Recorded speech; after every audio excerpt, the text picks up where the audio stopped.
This is SSN. Story Studio Network. I'm Tom Hoppy, and I'm your host of the Most Painful Podcast.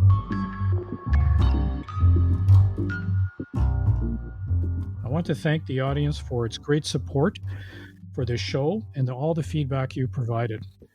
So please keep providing suggestions and feedback to help make this show better. In a past episode, we talked to experts on the challenges of military identity, on the healing journey for veterans who are suffering from chronic pain. Military identity and mindset is important for people to work in a regimental, institutionalized setting.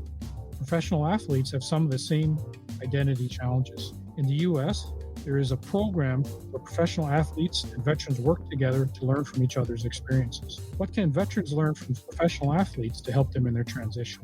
Today on the show, we're joined by Cameron Gaunce, who is a professional athlete and has insight into the identity challenges of athletes. Cameron, welcome to the show. Thank you very much for having me, Tom. So Cameron, I just want to start. Maybe you can tell me a little bit about yourself and maybe just highlight some of the identity challenges that pro athletes face. So as Tom mentioned, my name's Cameron Gaunce. I've been a professional athlete for the past 13 years. I've played hockey both in the NHL and the American Hockey League, spanning across all of North America, essentially. Identity for me has kind of been very linked to being a hockey player. Even before I was a professional athlete, by the age of about 16, I moved away to start playing hockey. And from that point on, it was kind of Cameron Gaunce, the hockey player first, and Cameron Gaunce, the person, kind of came second. And it's how people usually address me. It's usually the first question I get asked.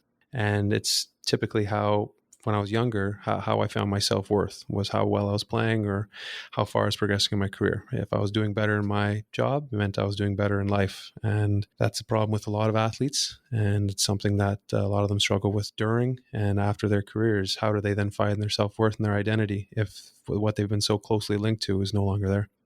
And that's interesting when you say that, because when we think about the military, and we've talked this on many shows, on the past show anyways, with a few experts, that even though people will join the military, say 17, 18, or maybe some of their older years, their mindset has changed. It becomes their part of their life. So from what I'm hearing you say is, with an athlete, you're starting at a very young age. Yeah. This is all you're working towards, then, basically. Your whole life. Like, I wasn't someone, like, I always dreamed of being a professional hockey player from a young age, but it wasn't something that really came into reality until about 14, 15 years old, when I was kind of being made aware that is a possibility for me. So up until that point, it was part of my life. It wasn't all of it. But then after that point, when I kind of made all my goals were kind of oriented around hockey, my whole life was that.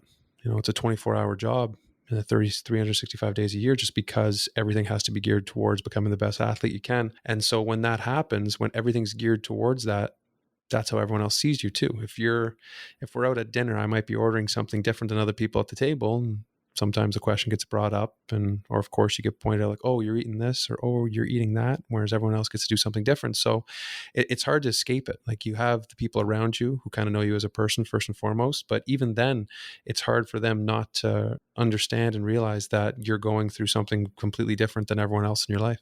And I think it's that understanding that this program that was in the U.S., the MVP is called, I believe it is. Yeah, we can talk about that a little later, because sounds like there's some linkages. In the military, it's mission first, self last. That's driven home from day one.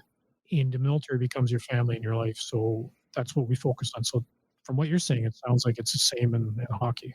You're just, that this is your life from a very young age. Sounds like it's very regimental. Mm-hmm. Very much so. It's learning more and more about the military and kind of what it entails.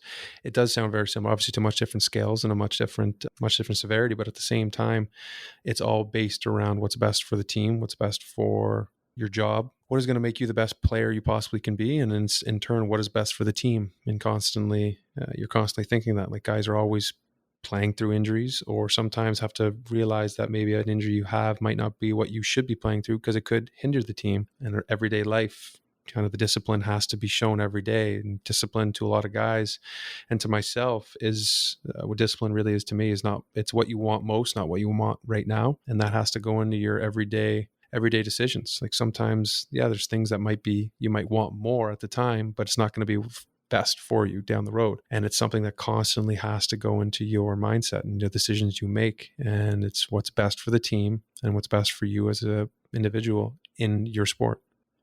So when you're starting at a young age, working your way up to, say, wanting to be a professional hockey player, is there any break, or is it just constant? Like, this has to be your focus, like uber focused on this task to get to where you want to go?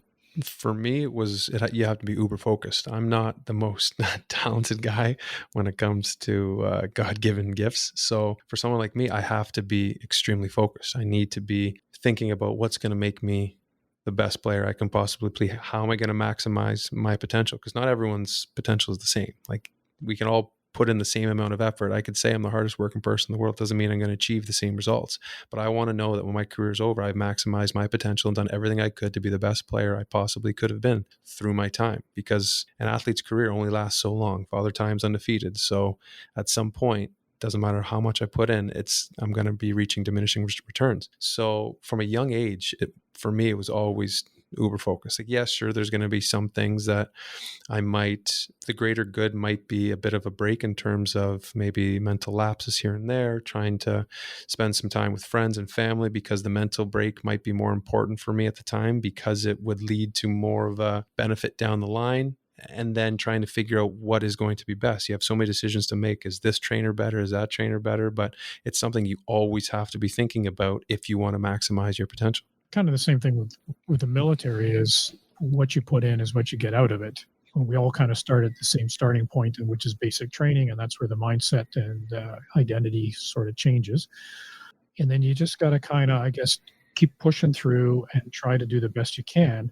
What happens when you get injured? So in the military, if someone gets injured, I mean, they try to get them better, try to get them back into service, but all of a sudden they're cut.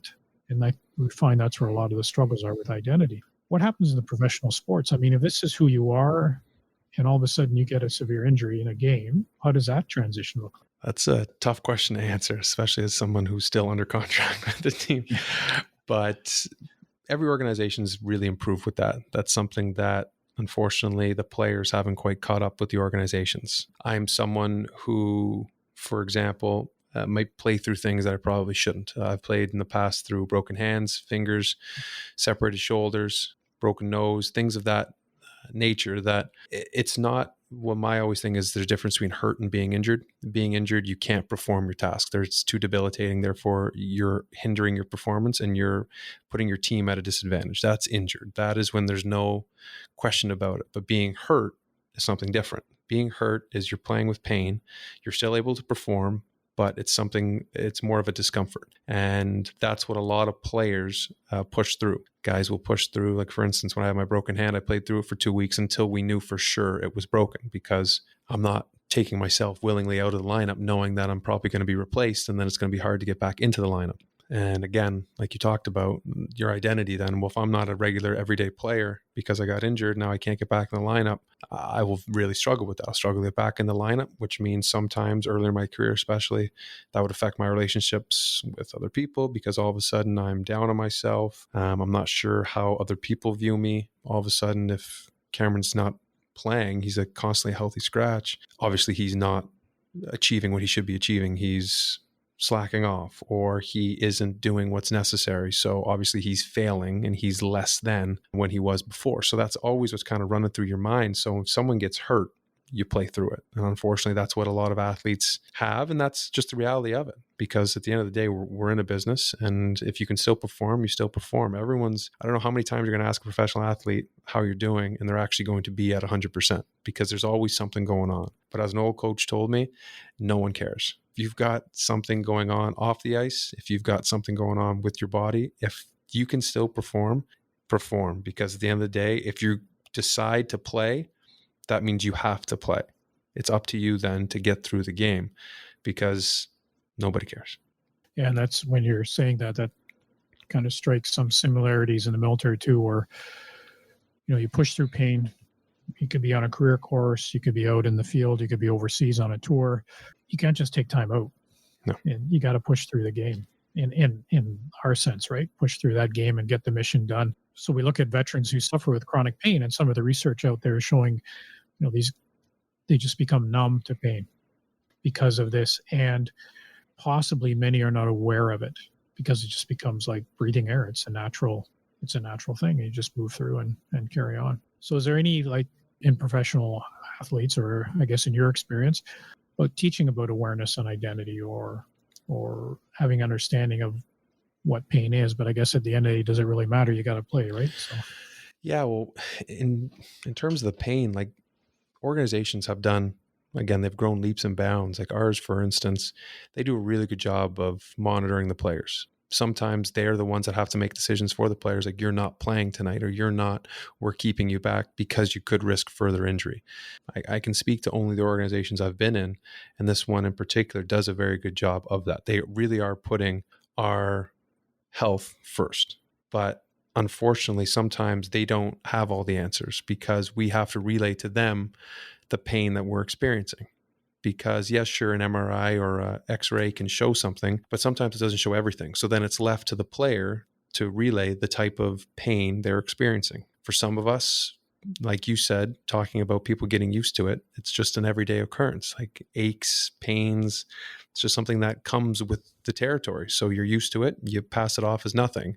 What might be given the scale 1 to 10, what might be a 7 for other people, I'm just kind of used to it at a 3 or 4. Or if it is a 6, I'm just used to having a 6. So I deal with it. I move on. It's just a message that's being sent from my brain. It's not really anything going on. Nothing's going to get worse. It's just going to be an irritant. And then with that, there's also the identity of, you're tough. Like, if you're playing through pain and people are aware you're playing through pain, you want to be seen by your teammates as tough, because then they know that you're willing to do whatever's necessary to help them, to help the team, and kind of putting yourself behind the team, putting your team first and putting yourself second. And that really, typically in hockey dressing rooms at least, gets you pretty far. Like, if you're someone who everyone knows is going to be playing through something, who is quote unquote tough, then usually it gets you a bit of cachet in the room. Now, again, this is where the injured versus hurt comes into play. If you're injured and you're playing and you're hurting the team and potentially hurting yourself, that's not obviously seen as a good thing. And that's the hard thing that guys have to figure out, is that, listen, if you're not playing to your potential and you're not playing to where you should be because of an injury, then you're hurting the team. But if you can play through pain and discomfort and you're hurt and still reach your full potential while experiencing those things, then it's kind of, okay, now he's a tough player. So it's a hard thing for guys to realize, especially at young ages. And it's something that I've struggled with for sure. Like, I've definitely played through things that have hurt my performance. But again, I just thought it was, it's pain. It's just another feeling. I'll get over it. I'll play through it and move on. yeah, and when you talk about this scale, 1 to 10, and for me, I hate that when they go in the clinic and say, "Well, rate your pain." Well, what do you want me to say? I'm not a tough guy here, but still, I know. it might be different for everybody because we're used to it. So military people are leaving service. So we found out there's a lot of research out showing that they struggle with transition. Military culture and identity is a big thing. Moving from a very structured culture into a very loose, fluid civilian culture has some clashes, especially with values. And have you heard from people that have left professional sports have some of the same challenges? Because you're already kind of integrated into the civilian life, or are you not really? Yeah, I think we're more integrated into civilian life than, let's say, military members are. But at the same time, it's a big, big difference because, like you said, structure. From an athlete from a young age, we're told where to be, when to be, how to be for basically our whole life. Like, even in the summers, that's when guys kind of, when they're left to their own devices, they struggle a bit because they don't know, if they don't have people guiding them, sometimes they might overtrain or not train enough. But in season, you're told where to be, when to be, and how to be at all times. So when you stop playing hockey and all of a sudden you don't have someone telling you, well, you need to be here at this time and we're doing this today, and you're, again, left to your own devices, it's scary because you've only known one thing. And it's not, I've been told and heard a few people saying, well, it's their own fault. Like, they should know, but well, no, they can't know better. If they've only been taught one thing and lived one type of life and not prepared for making your own decisions and creating your own life, essentially, it's very hard. We've been, from a young age, again, we're mapped out, our schedule's mapped out for you. when you wake up, you kind of get into that routine of, okay, you're eating at this time, you got to be at the rink for this time, you're working out here, you're skating at this time, and then we're traveling. And then when you travel plans are taken care of for you. All these things are taken care of for you. So then when you're done, you don't have that. So the structure is completely gone from your life. And when that's gone, you're left to kind of think, okay, well, what do I do? And then from that, then the question starts to become a bit more existential. What am I if I'm no longer under this structure as a hockey player? Okay, well, what am I then if I'm not a hockey player now? I'm just Cameron Gaunce? Do I bring value as just Cameron Gaunce and no longer as this hockey player that's been told what to do? Now all of a sudden I have to think for myself. It's a scary and daunting thing for a lot of people who've finished their careers. And when you say that, I mean, there's many civilians that I've talked to, even my own wife on this, they don't get it. I sit here and I'm talking to you, I get it, because it I would suggest that it's awareness. And when someone says you should know better, how can you know better? That's like saying you're breathing wrong. You should breathe different. It takes time. It takes awareness. And I know you and I talked about this offline. Something as simple as being on time. In the military, you're taught if you're not 15 minutes early, you're 15 minutes late, and there's serious consequences if you don't show up for work. You're not just getting a reprimand or whatever. I mean, it could be quite serious. If that's spread into somebody for their entire life, it becomes normal. Mm-hmm. And I get antsy too when I need to get out the door and we're going to be late. I get antsy. I don't know why I get antsy, but now I do because someone brought that awareness to me. So I think the awareness seems to be the key, I would suggest. Yeah. And when you talk about that, just dealing with other people, I find I've gotten a bit better at it and understanding that others don't have not the same values, but others haven't had the same experiences I have. So I need to understand that and be a bit more patient with that. Like if my friends, family, or if my wife are not thinking the exact same way I am about certain situations, I need to understand that it's because they've had different life experiences that have led them to these conclusions that what they're doing is correct. And because I'm constantly around like-minded individuals, always around hockey players, because that's my job. I play on a team. Even the staff members, either they've played or if they've been around the game for years, whether it's media, whether it's our athletic therapists, whether it's our coaches, they've all been ingrained in the game. So it's all kind of like-minded. And when you leave that space and all of a sudden you're communicating, or just like you said, timing, punctuality, it's very different. So I need to have, it's hard to realize that I need to maybe have a bit more patience or a bit more understanding, a bit more empathy to the experiences that they've had in their life, because I'm not surrounded by guys who have all had similar experiences to me. Yeah. So we're talking, this is your life 24/7, not an 8-hour job where you can switch off at the end of the day. And I think that's where the difference comes in. So there seems to be lots of similarities. Now, you had talked to me offline about the program in the US, MVP, I think it's called, right? Maybe you can just touch on that for about a minute or so. Sure. So after we got to talking for the first time, I kind of did a bit of research into it. And there's an organization out here called MVP, Merging Veterans and Players and Professional Athletes. And what it does is we get together. Essentially, they do every Wednesday. They get together, in Los Angeles. Get together, you do a workout for about 30 minutes. And then afterwards, you kind of get together in a bit of almost like a circle. And then you just discuss things that are going on in your life. There's a lot of commonalities as I've sat through a few of the sessions myself. And there's a lot of commonalities between what veterans are going through and what athletes are going through when the uniform comes off. Essentially, what their goal is to help just build that community, build that network for all these athletes and veterans who are maybe experiencing a tough time finishing their careers, taking the uniform off, and understanding that there's others who are going through the same thing as them. And they've been doing this for many years. They've got, I believe, 6 to 8 different chapters all across the country, and they seem to do great work. I've been there for a couple sessions. I wanted to learn more about it. And also I feel like it's helped a bit hearing a lot of other people talk about some of the struggles they're going through. I can understand them and empathize what they're going through and kind of realize that others are going through similar situations, and some have been through much more than I have, and understanding that they've been able to cope and how they did. And I learned a few things from it. Yeah. So it sounds like it's bringing awareness, understanding. Yeah. That's similar to the heli hike we did here in Whistler just this summer. The intent of that was to bring some awareness to veterans. And it was interesting because, a veteran said that, I've transitioned, but they were put in a competitive position, and they reverted back to the military mindset without even realizing it. But the difference was they were aware of it this time because they had the awareness before. So I think those kind of things are helpful. Yeah, so I think I could probably talk another hour on this, Cameron. Really easy. Anytime. I'm glad to come back. That's one thing we do get from the audience is they say, geez, you guys are just getting into it, and now you gotta end it. But we'll definitely do a follow-up show for this, like some of the other ones that we've had. So I really do appreciate your insight, and I do see some similarities with professional athletes and hockey, and it'd be good to know more about that program that's in the States, because it sounds like a great idea to help people. Yeah, thank you very much for having me on. And like you said, there's a lot of commonalities. I'm really starting to learn a lot more about the military community, and I was already very respectful of them and had a lot of respect for them, but now it's even more so learning about some of the trials and tribulations everyone has to go through in that life. Well, thanks very much, Cameron, for being on the show. For our audience, if you have any feedback about the show or you want more information on chronic pain, you can visit our website at veteranschronicpain.ca or follow us on Facebook and Twitter at Chronic Pain COE and on Instagram at Chronic Pain _COE.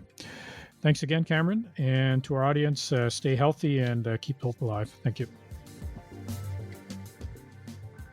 The Most Painful Podcast is produced for the Chronic Pain Center of Excellence by Story Studio Network and Eye Contact Productions.